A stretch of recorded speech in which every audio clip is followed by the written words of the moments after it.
Hi and welcome to the Demystifying Mental Toughness podcast for athletes, coaches and professionals who want to achieve their goals faster. I'm David Charlton and I'll be sharing proven methods from leading athletes, coaches and experts that will help you get the most from your talent. Today's show is sponsored by Functional Intelligent Training, who are a sports injury clinic located in Gosforth near Newcastle upon Tyne and specialise in athlete development, nurturing future champions, strength and conditioning support and excellent rehabilitation services. A warm welcome from a very cold and snowy Newcastle upon Tyne at the time of recording this episode.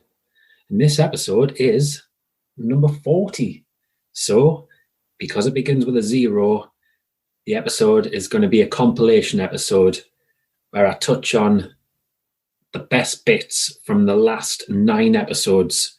So we're going to have David Jueno, who talks about the impact of bullying. I talk about living a life with an attitude of gratitude during these difficult times.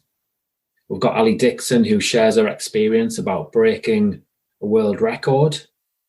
I talk about dealing with a tough time when I lost my wife.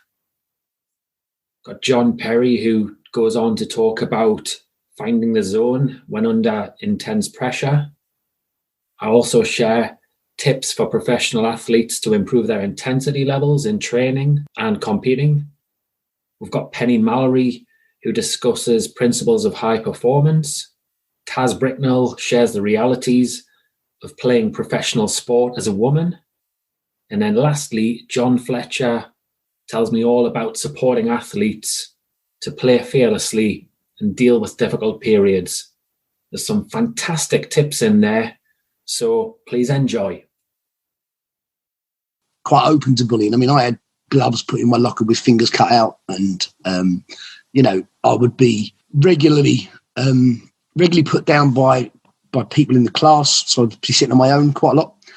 I can remember I was actually part of a football team, and in the football team, I was one of the better players, but I wasn't liked, and I can remember it like the back of my hand. Was on a journey to Great Yarmouth from Kent for a competition, and we were all in a little minibus, and the players actually made a wall around my seat of their kit bags, so they didn't have to talk to me.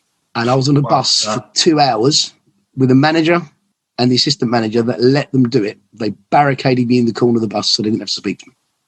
Wow. But I kept it all inside. Really, really tough for you at the time. It's not easy, but, I kept it inside. I didn't really share it with my family or friends, which was the big problem. And that's what I've learned now. But yeah, it kind of, I became very anxious meeting anybody because I just naturally assumed that they wasn't going to like me. So I created an alter ego, unfortunately, which came across as arrogance, where anyone I did meet, I told them how wonderful I was, because inside, I didn't think I was worth anything. So when you look back at like situations like that, I suppose, what advice would you give to coaches in sport if they notice that type of thing? And what advice would you give them? Well, look, let's be blunt. In the 80s, things were a little bit different, okay? And then prior to that, they were even more. I mean, we had years of slavery, then we had women not being able to vote, So let's be blunt. There's a lot of change that's happened in the world, and I would like to believe that with more mental awareness, anti-bullying, anti-racism, equal rights for men, women, and whatever gender, you would like to think that people, and you'd like to think that people are less likely to bully. I can imagine people still are, because it's the way they're brought up, and if they're brought up by parents that feel that way, then generally the kid follows those values if that's what they've been taught.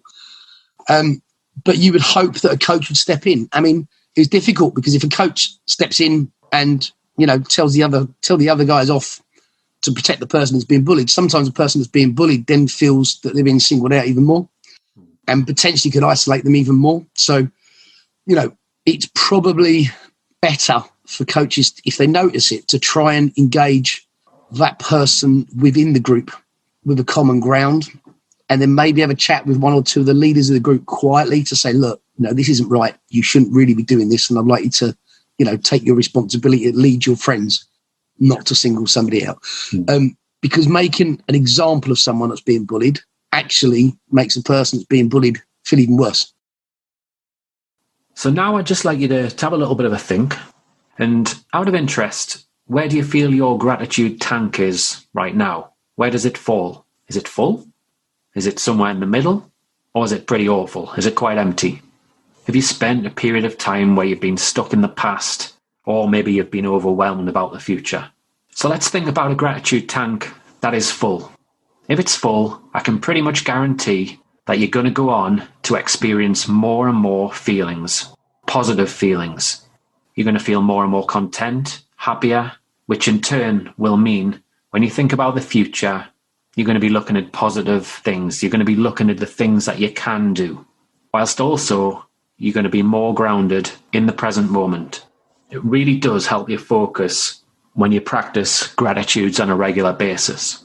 So when that tank is full up with gratitude and you see this good stuff, those negative experiences, those past experiences that have been painful or you've been frustrated about, there's a shift. And that's right, you'll see a shift, how your perception changes about those events.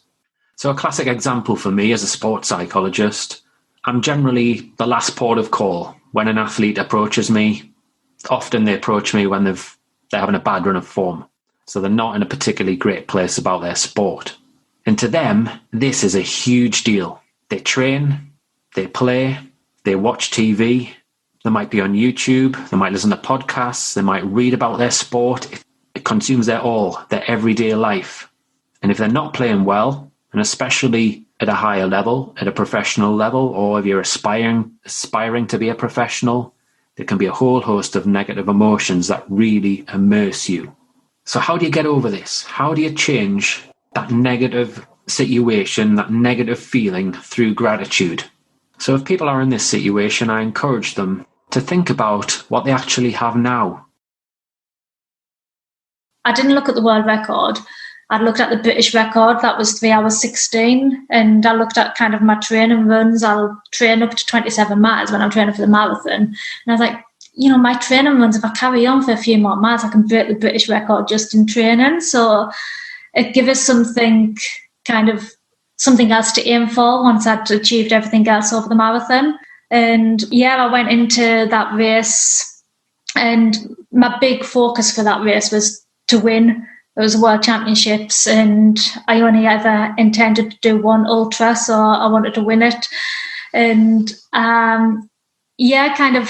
obviously I'd never raced beyond the marathon. I'd trained up to 30 miles. I'd done 2 30-mile runs in training.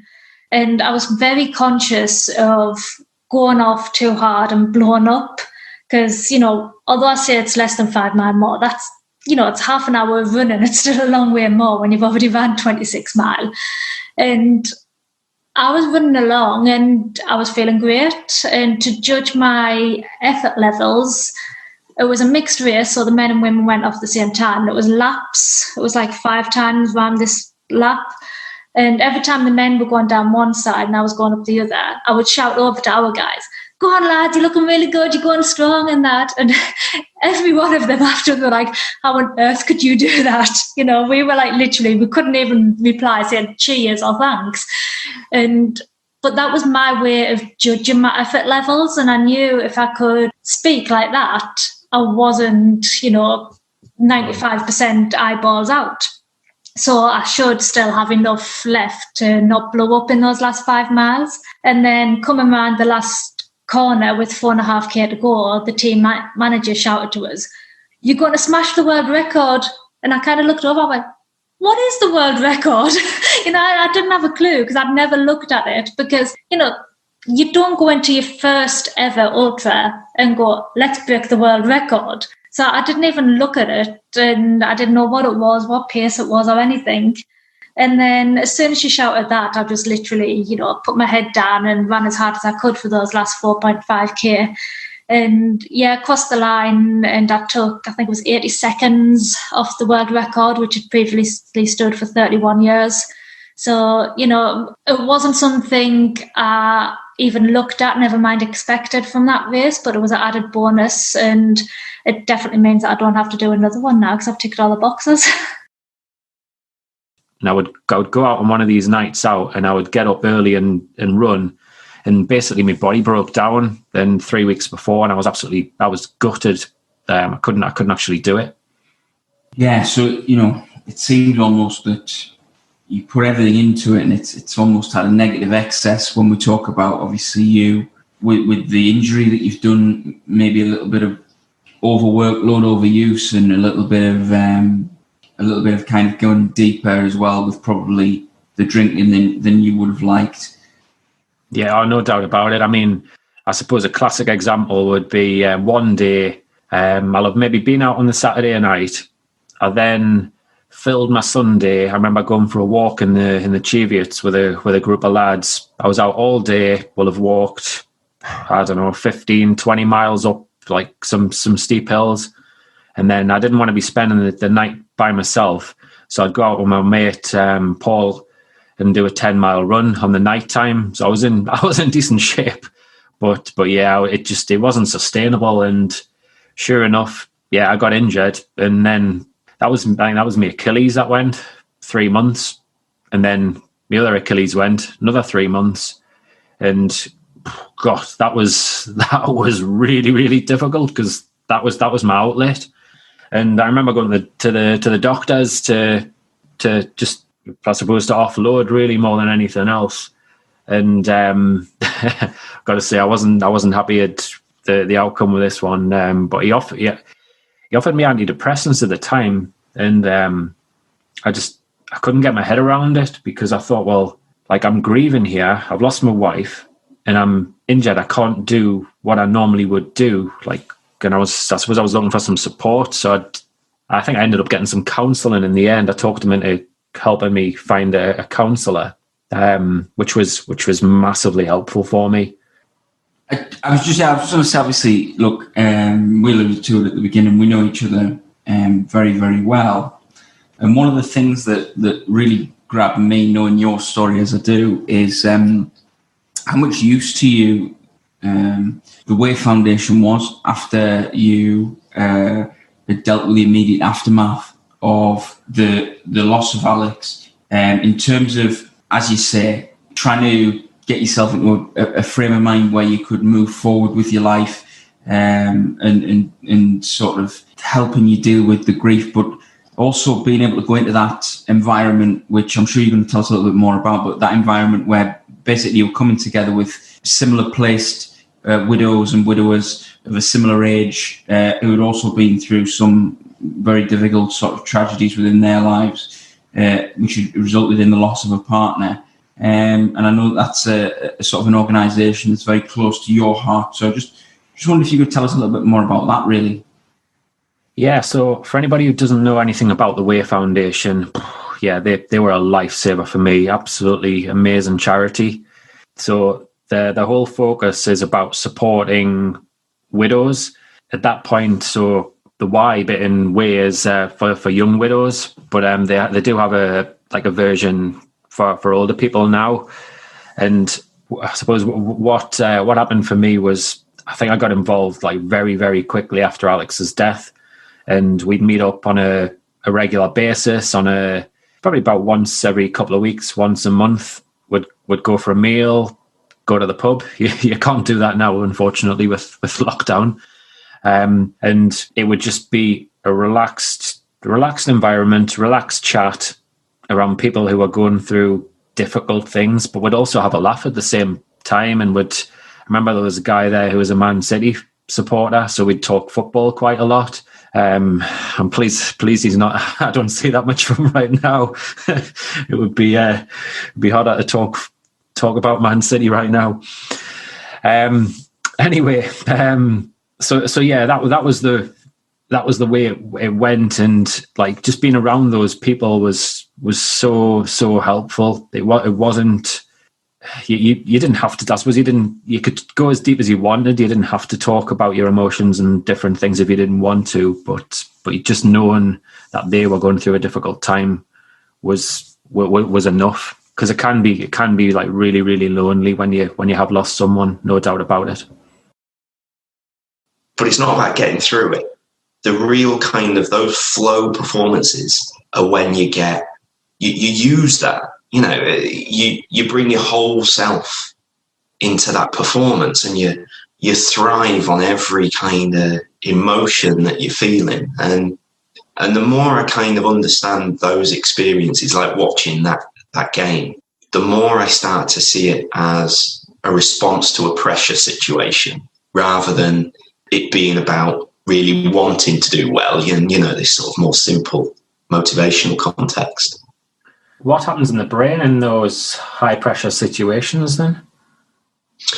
Yeah, I mean, there's different ways it can go, there's different individuals. So in terms of what I believe happens is, from an individual perspective, some people will kind of become a bit more introvert. They go within themselves. They become a smaller version of who they are, if you like. And they're people that the cognitive component really takes over. And I mentioned sort of time perspective, temporal psychology earlier. And when people are really honed in this cognitive element, you're thinking a lot.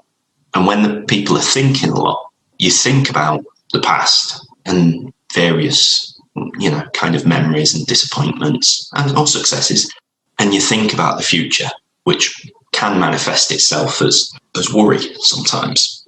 But the individuals that I always kind of look at with an amazement, really, are the ones who, although they might be motivated by the past or the future, and I believe these to be the more mentally tough individuals, they're able to kind of have this holistic approach of the present. And in terms of what's happening in their brains, I think they start to move that thought to become more of an affective state, more of a feeling. And that's where, when you see people performing at the very top, when we talk about passion and desire and determination, anger, whatever they might be, these are not things that you think. You don't think passion, you don't think desire, you don't think anger, you feel them.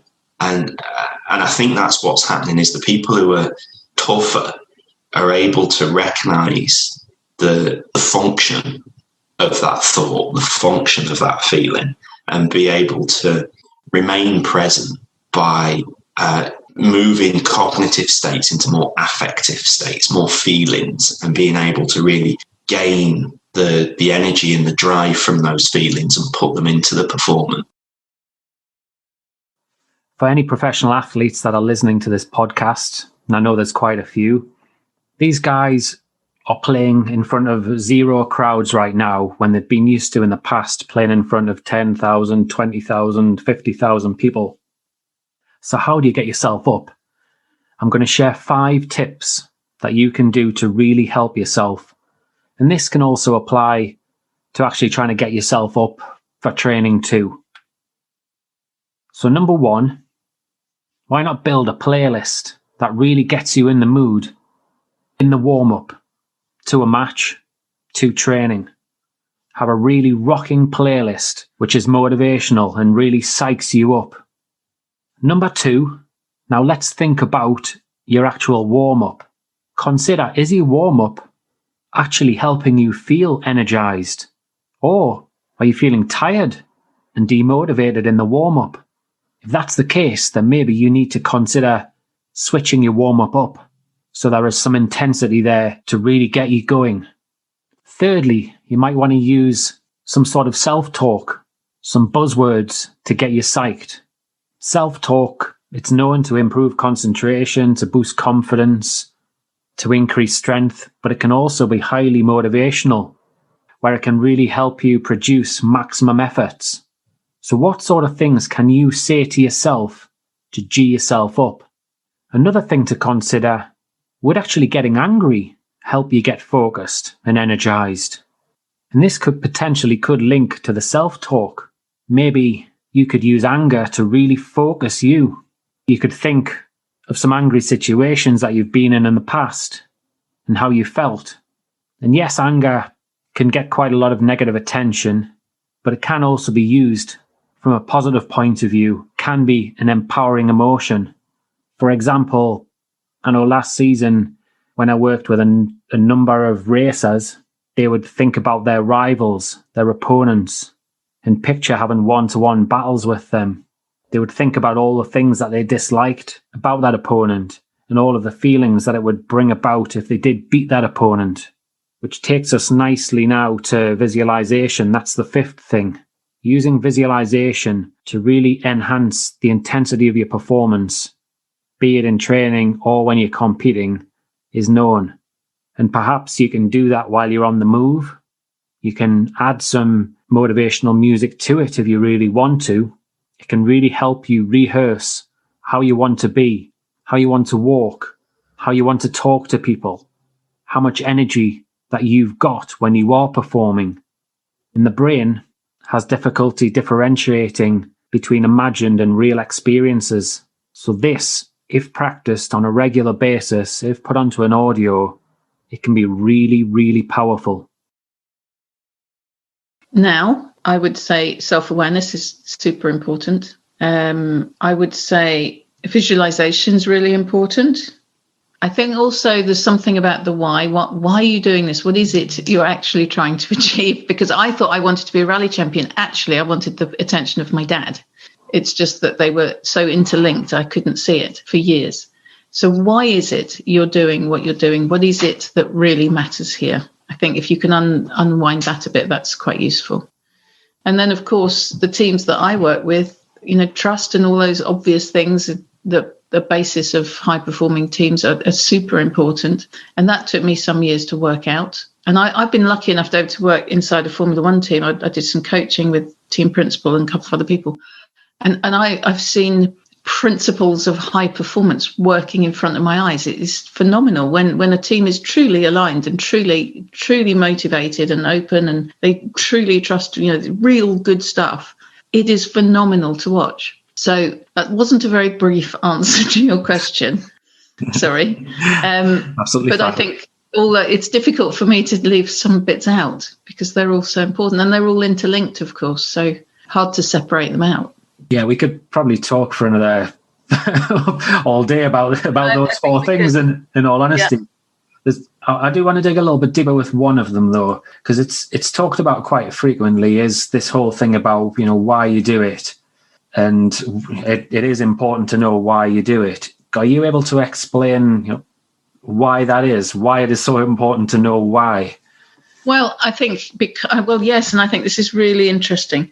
I worked out when it was all too late that the reason I wanted to be a rally champion, well, the reason I had been so driven, so focused was because I wanted my father's love, affection, adoration, attention, time, and anything I could have got from my dad. And this was the way to get it. Therefore, and it was so important to me, it was the most intense need and desire that whatever obstacles stood in my way, I'd get them out of my way, because getting my father's attention was the most important thing. Nothing could prevent me from getting my father's attention. So when I then worked out what had been driving me, how come I did all this stuff and other people sort of had some obstacles and gave up? Why did I not? What kept me going? And it just was that questioning of myself. And then having that light bulb moment going, oh my God, I realize why I did all this. And now I know why I didn't stop till I got it, because I had such an overwhelmingly important need at the end of it. And that's why I think understanding why is important, because it's easy to do things for the wrong reasons. And if you can find the real reason, you just might find another level of commitment, a level of focus, another level of determination, another level of finding a ways around obstacles and setbacks. So I think that's why the why is important, because it is such a big driver. It's a big motivator. It gives you energy. It gives you a reason. Yeah, 100%. I think if you look at women's sport to where it was a few years ago, it's definitely grown. And there are things like in rugby and in football that you have those professional athletes now. So with rugby, all of the women that play for England that are contracted, that's their job. And that's an amazing step from where we were a few years ago. Obviously, I think the sport is still growing and developing. So I don't think anytime soon we'll have professional contracts for clubs like the men do. But as I said, some clubs now are getting match fees, things like that. So the sports are developing and growing. But yeah, it is hard. And I think any female athlete will agree that we do struggle with having to find a routine, a schedule, because obviously when you look at the likes of men rugby players, they are full-time athletes. That's their job. They train all day, every day. They play, and it's amazing. Obviously, that's what we want. That's what we want to kind of aspire to be. But with women's sports, obviously, it is semi-pro, or even still in some countries amateur. So people like myself are having to juggle a full-time job, a career, even a university degree, whilst playing a sport which is pretty much full-time. And I do think that's really hard, and something that people don't take into consideration when they think about women's sports. And I think we've had a lot of trolling on social media, a lot of bullying, a lot of negativity that came out. There's been a few campaigns. There's been an I Am Enough one and an I Care. That I have absolutely taken the women's sporting industry forward. We've had support, not just in rugby, but in every single sport. And I think that's really nice, because it brings that kind of like female athlete together. And it's not just from your elite levels of sport, it's from your grassroots sports, people that maybe be exporting people, but it really does bring those people together. And it's nice to see that we have that support in such a down kind of, yeah. When you talk there about trying to mix like working life as well as training and playing sport, what does a general week look like to you in normal circumstances? Yeah, so in normal, I would work 8 to 5 Monday to Friday. On a Monday evening, I would have gym and skills, so that would start around 5:30 till 8ish, 7:30, 8ish. Again, on Tuesday, that would usually start. We can get to the gym for half 4, and we would finish around 8:30, 9 o'clock. Wednesdays, we usually have the day off, so it's away from the club. However, we do have an off-feet conditioning that we have to complete, so that would be Wednesday evening. Thursday, we're back in at the club again from 4:30 till around 8:30, 9 o'clock for our training. Friday is usually, again, another off day, so we wouldn't be in the club that day. But it is a day for us to prepare for our games, obviously the following day. So it'll be things like yoga sessions, an off-feet session if you need it. Little bits and bobs like that, really. And then Saturdays, obviously, your game day, and then Sundays, recovery.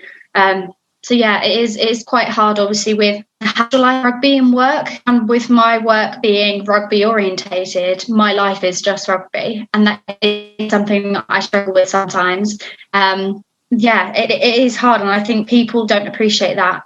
The amount of sacrifices that we have to make, things like friends' birthday parties that we have to miss, family occasions that we have to miss, weddings, anything that falls on a Saturday during season we can't make, anything that's weekly in the evenings we can't make because of training.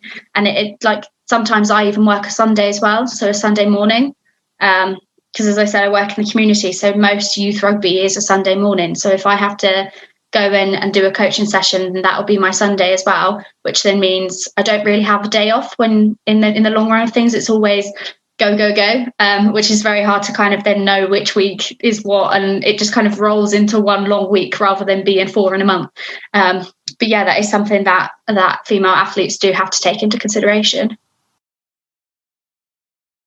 Clearly sort of linked training a bit to the game. So is this a training thing? Is it a game thing? Am I behaving differently on game day? What I've noticed around sport is that actually the vast majority of people are trying really hard around their training, how they're designing stuff, how skillful they are, the environment they're creating. And then unfortunately, they're actually shifting that a little bit around like the actual game day. And that's quite confusing for players, because you've got these grown-ups who are behaving in a certain way around training and behaving differently around the game. And so I'd probably certainly around the game stuff, I think we can do more.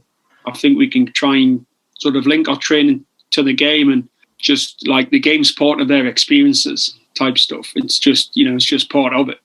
Massively interesting, that one, because I see that a lot where players will come to me basically because they are training quite well, but then they're not taking it into games.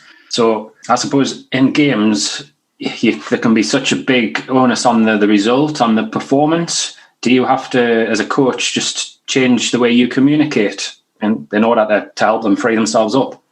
Yeah, again, look, and often as coaches or grown-up parents, and we're sort of saying one thing and then we're behaving in a different way, or we're we're verbally communicating in a certain way, and then we're non-verbally communicating in another way. So if you like shaking your head, but you're still saying some positive stuff to the kids, then they're not daft. They're sort of, well, there's something not right here.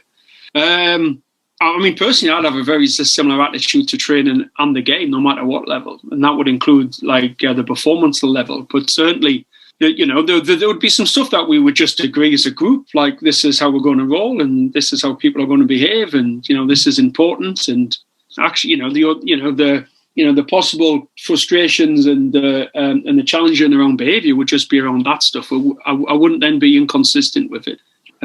So even when we were doing like England under 18 stuff, we would reward people trying stuff and being creative, and sometimes it didn't go well. That's just part of the journey. But often it would. And, the human's a great thing that we're really good at getting ourselves out of trouble type stuff. We're very adaptable. So we will eventually kind of get it. And I guess that's our role as well, isn't it? Is to sort of look to guide them and support them through that. Yeah, massively, because let's face it, in any sport, there's probably more downs than there is ups, really. So they need that support. Yeah, absolutely. I mean, it's but again, especially when they're younger, like just sort of rephrase what a down is. People conceding stuff or missing stuff or not being able to perform a skill, to me is not a down. If I get excited about that stuff, I think that's a real opportunity to accelerate learning type stuff. I would actively be planning that into the session, sort of planning stuff not going well, because it's going to afford them, and in games as well. I'm definitely not the coach that sort of prevents poor things from happening. I actually want that stuff to happen. So if it was football, I wouldn't tell my team where a possible attacker or how he's going, the guy might score. Well, I just think that's a great opportunity for the players to learn a bit. That possibly would shift a little bit, like if you get closer to the performance end and they get closer to them being adults, I guess. I hope you enjoyed listening to those little bites there of advice. I certainly did, and they were great reminders for me. A little note to let you know, in the show notes, I'm going to be putting a link to the Way Foundation. So if anybody knows anyone who has been widowed when they were young or is in that situation right now, there'll be some details there for you, because they do such valuable work and really, really help people. Also, just to add, a little reminder that we've got a growing community called the Sports Psychology Hub. It's a group on Facebook, which is for athletes, for coaches, for parents, which is all about sports psychology and trying to educate people about the field and supporting each other. So again, the link to this group will be in the show notes. Please sign up and engage. I hope to see you in there. Thank you. I'd like to give a big thanks to today's sponsors, Functional Intelligent Training, who are a sports injury clinic located in Gosforth, near Newcastle upon Tyne, and specialise in athlete development, nurturing future champions, strength and conditioning support, and excellent rehabilitation services. Thank you for listening to Demystifying Mental Toughness today. To sign up for tips and advice to help you be the best that you can be, go to www.sport-excellence.co.uk and sign up to the Mental Edge newsletter.